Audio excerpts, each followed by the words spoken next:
কাছে একটি মেয়ে 24-25 বছর বয়স হবে, ভালো শিক্ষিত মেয়ে। সে একবার এসে, কিছুদিন আগেরই ঘটনা, কথাটা মনে পড়লো বলে বলছি। আপনাদের সবার অনেক শিক্ষণীয় ব্যাপার এটা। এসে কাঁদতে লেগেছে বলে, মহারাজ জি আমার কিছু আপনার সঙ্গে একান্ত কথা রয়েছে।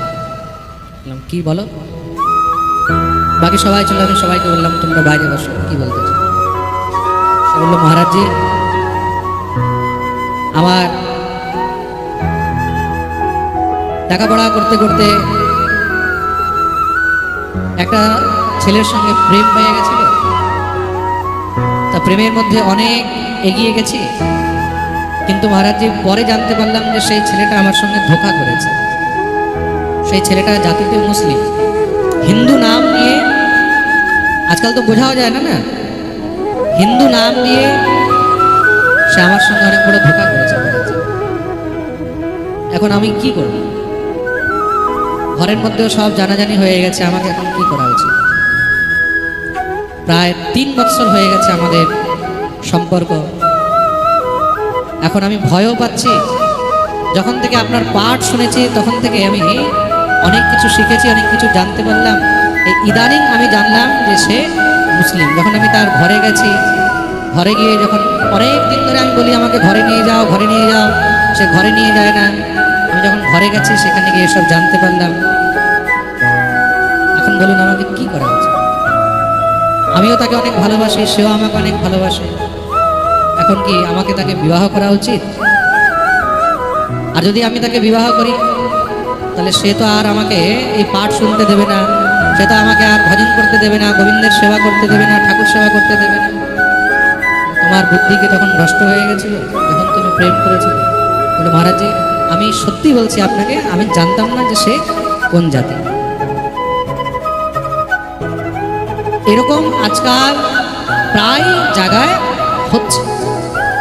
আমি তাকে বললাম যদি তুমি বাঁচতে চাও তোমার কাছে একটাই রাস্তা আছে, আজ থেকেই তুমি তাকে একদম ব্লক করে দাও, কোনো প্রকারের কোনো সম্পর্ক রাখবে না। মনে রাখবে, তুমি যদি তাকে বিবাহ করে যাও, সেখানে যাওয়ার পরে তুমি না তো হরিনাম করতে পারবে, না তুমি ঠাকুর সেবা করতে পারবে, না তুমি ঠাকুরের কোনো নাম নিতে পারবে, না তুমি পাঠে যেতে পারবে, না তুমি সৎসঙ্গ করতে পারবে, না তুমি ভজন সাধন করতে পারবে। তোমার সব বরবাদ হয়ে পারবে। সেখানে গিয়ে বিবাহের 1 বছর পরেই তোমাকে বুরখা পরে ঘুরতে হবে, তোমাকে নামাজ পড়তে হবে। 4-5টা বাচ্চা তোমাকে জন্ম দিয়ে কোন সময় তোমাকে ছেড়ে চলে যাবে তারও কোনো গ্যারান্টি। এরকম কত রয়েছে। আপনারা যখন ঘর থেকে বেরোবেন তখন আপনারা দেখবেন এরকম কত রয়েছে যাদের জীবন নষ্ট হয়ে গেছে, বরবাদ হয়ে গেছে।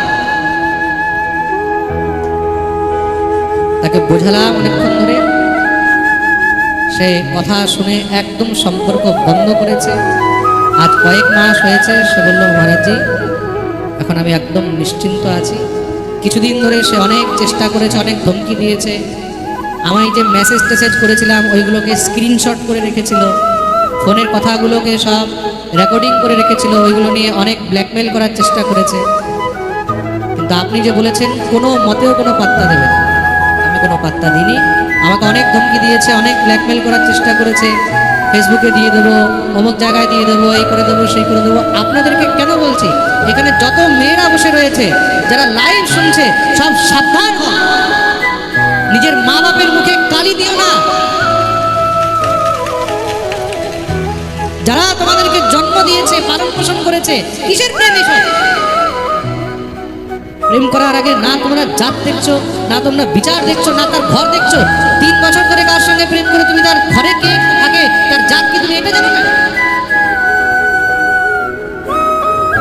নিজের মাতা পিতার উপরে বিশ্বাস রাখুন, তারা আপনার জন্য সুযোগ্য পাত্র দেখে আপনাকে বিবাহ দেবে। যদি প্রেম করতে হয় তাহলে নিজের জাতির মধ্যে কোনো ছেলে দেখে প্রেম করুন। কালকে আপনাকে কাঁদতে হবে, আপনি অস্পৃশ্য হবেন না, মনে রাখবেন। কালকে আপনি অন্য ধর্মে যখন যাবেন কেউ আপনাকে ছুতেও চাইবে না। ছুবে কেউ, আপনার হাতে কেউ জলও খাবে না।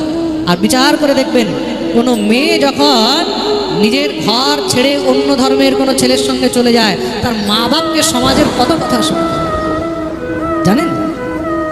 তার মা বাপের সঙ্গে রাস্তায় মানুষ দেখলেও ঠিক করে কথা বলে না।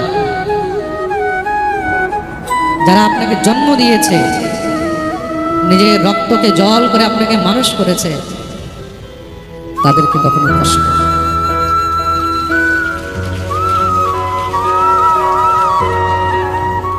নিজের সনাতন ধর্মে যদি রক্ষা করতে হয়,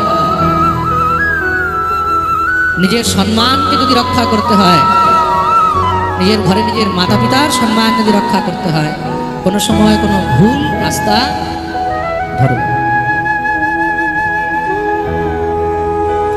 সবাইকে আমি সাবধান। এই পাঠ শুধুমাত্র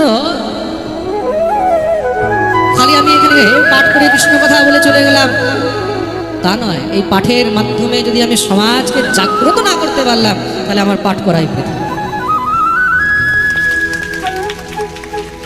আর এই সমাজকে জাগ্রত করতে গিয়ে যদি আমাকে নিজের হাজার হাজার শত্রুও তৈরি করতে হয়, আমি তার জন্য বলিদান দেওয়ার জন্য তৈরি হয়েছি। আমি নিজের ধর্ম নিয়ে কথা বলি, তার জন্য অনেকে ধমকি দেয়। আপনারা দেখবেন ইউটিউবের মধ্যে কমেন্টে কত ধমকি লেখা থাকে ওটার মধ্যে। কার জন্য করি আমি? শুধু নাচিয়ে আপনাদেরকে ভালো করে এন্টারটেন করে আমি তো চলে যেতে। এত রিস্ক নিয়ে এসব কথা কেন বলি? কেন কি আমি চাই যে আমার বাঙালিরা যেন সব নিজের জাতিকে, নিজের ধর্মকে নিয়ে মাথা উঁচু করে রাখে। পাঠের মাধ্যমেই আমি আপনাদেরকে জাগ্রত করতে পারবো। দ্বিতীয় আর কোনো রাস্তা নেই। আমি ঘরে ঘরে যেতে পারবো না। তার জন্য নিজেও পাঠ শুনুন, আরো হাজার হাজার লোকদেরকে পাঠ শোনান। নিজের যত রিলেটিভ আছে, ঘরের বাচ্চারা যারা মোবাইল ইউজ করে, তাদেরকে এই পাঠগুলোকে শেয়ার করুন, তাদেরকে শোনান যে তোরা এগুলো শোন, জীবনের মধ্যে এইগুলো কাজে লাগবে, বাকি অন্য জিনিস কাজে লাগবে। সব মাদেরকে বলছি, নিজের ঘরে বাচ্চাদেরকে এই পাঠ রোজ শোনাও, ছোটবেলা থেকে শোনাও। তাদের মধ্যে যেন নিজের ধর্মের প্রতি, নিজের ঘরের প্রতি, নিজের পরিবারের প্রতি, নিজের সমাজের প্রতি যেন তাদের মধ্যে আদর প্রেম জাগ্রত হয়। তারা যেন নিজের মাতা পিতার সম্মান বোঝে, নিজের সমাজের সম্মান বোঝে, নিজের পরিবারের সম্মান বোঝে, নিজের ধর্মকে যেন ভালোবাসতে শেখে। প্রেম সে বলো, বলতে নেই, আরো জোরে, আরো জোরে, दोनों हाथ ऊपर। जय जय श्री राम। भगवान गीताয় তার জন্য 5000 বছর আগেই বলে গেছেন, স্বধর্মে নিধনম শ্রেয় পরধর্ম ভয়াৎ। নিজের ধর্মে আপনি বিবাহ করুন, নিজের ধর্মে মরে যাওয়া শ্রেষ্ঠ পরের ধর্মে যাওয়ার অপেক্ষায়। কেন আপনি কোনো পরের ধর্মে যাবেন? কেন আপনি কোনো খ্রিস্টানকে বিয়ে করবেন? কেন আপনি কোনো ইহুদিকে বিয়ে করবেন? কেন আপনি কোনো মুসলিমের কাছে যাবেন? কেন আপনি কোনো অন্য ধর্মের কাছে যাবেন? কেন আপনি কোনো সিংহলির কাছে যাবেন? কেন আপনি কোনো বৌদ্ধের কাছে যাবেন? নিজের ধর্মের মধ্যে বাঁচুন আর নিজের ধর্মের মধ্যে মরতে।